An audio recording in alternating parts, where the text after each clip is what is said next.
Hi hello good morning समस्त को सांग माने स्वागत करुछि आजिर दिन को। आज है आमर डे 45 जुलाई 15 तारिख। तो सांग माने आज कहीं लेखाटा आनी ना बोले आपण मन प्रश्न थी। लेखाटा एक्चुअली लिखी किंतु मत देखा भी भल लगुनि, बहुत कम ही टार्गेट रखी। तथापि 6 घंटार तो टार्गेट रखी, ताठू कम तो हो पारबनी।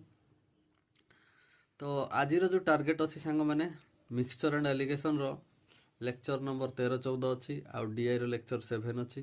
कंप्यूटर एमएस वर्ड काली 50% रिवाइज करथिली, आज 50% रिवाइज करिया। तापर ओडिशा जियोग्राफी रो किछि रिवाइज करिया अछि, सेति केवल अछि। आज टार्गेट एथि कम रखी सांग मैंने। आज टिके मोर कंप्यूटर सर्टिफिकेट पई जिबार अछि, तेणु टार्गेट बहुत कम रखी। आपण देखी पारतुवे ए जो जे चुटी तो झड़ी जाइछि किंतु अल्प किछि बेसी भी लंबा हो जाइछि। आ ए जंगल भी सफा करिवार अछि, बहुत हो जाइछि, कुंडिया कुंडे लागुछि, एटा को भी सफा करिवार अछि। तो आज रो टार्गेट बहुत कम रखिछि। एटा मॉर्निंग एबे गोटे दीटा जाई जहा पढि पारि पढिबी, देन दीटा परे पूरा रेस्ट, सेपटे गला परे पूरा रेस्ट। आज पूरा रिलैक्स टाइम।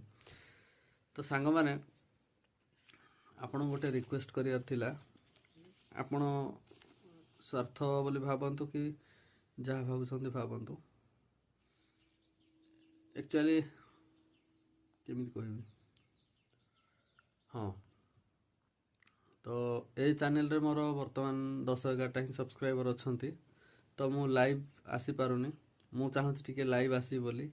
तो सेटा केवल आपण माने ही करि परिबे जदि चैनल टाको सब्सक्राइब करि नियंते, जदि आपन ठीक लागिबो। जदि सब्सक्राइब जेति मोर अप्रोक्स तो 100 पाखापाखि तो व्यू जाउची, मते केवल आउ 40टा व्यू दरकार। 50टा व्यू सॉरी 50टा सब्सक्राइबर जदि हे जीवो, आउ 40टा सब्सक्राइबर हेले मु लाइव आसी पारिबी। तो भाबुची सांग माने मु लाइव माने 8-10 घंटार स्टडी करिबी बोली, माने यूट्यूब रे ही लाइव रही।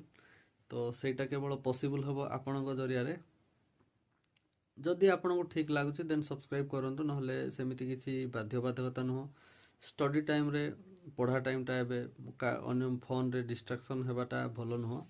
जदि आपन को लगुच जेन्यून लगुच हाँ ठीक अच्छी करदे, जदि लगुच करूँ देन ठीक अच्छे, नहले ना आप पढ़ार फोकस करूँ, डिस्टर्ब जमा हूँ मु कहली बोली। मोर कौन सी पक्षे इंटेंशन नहीं जे आपन को पढ़ा को डिस्टर्ब करवा।